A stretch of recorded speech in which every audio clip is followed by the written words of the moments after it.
Oh, the delightful world of subtext. What's between the lines? Now, in our last episode, Art and I talked about how subtext can really add a great dimension of reality and symbolism to your work, even if you're like me and aren't exactly sure how much of it you're already using.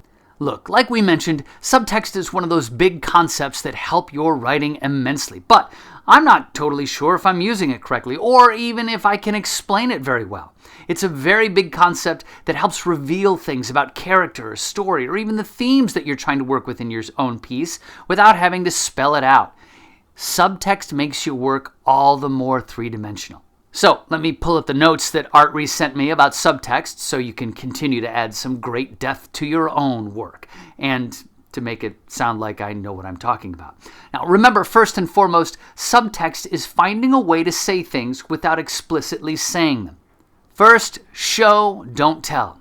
The old standard. Show, don't tell. Remember how I simply, slyly said, I have to open my text here to look at the notes Art sent me about subtext to make it sound like I know what I'm talking about?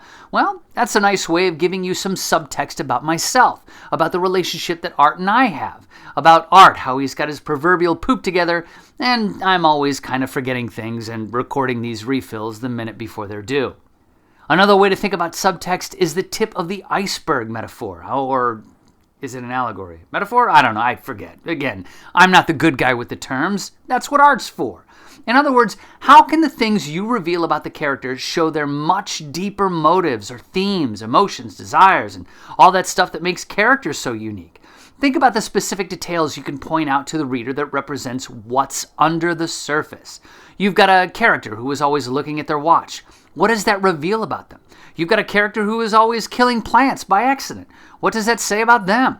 Try to think of the details you need to help your character fit into the story you want to tell a little better. And don't forget, it's not just about character. Subtext could be used for setting. Maybe your story is set in autumn. What does autumn symbolize for you without saying it? Or maybe even spring. And don't forget, you can also use subtext for the theme. Subtextually, what do the eyeglasses in F. Scott Fitzgerald's The Great Gatsby mean? I mean, actually, what do they mean? I forget. It's been a long time. I don't know what I'm talking about. But, hey, you can use anything with subtext.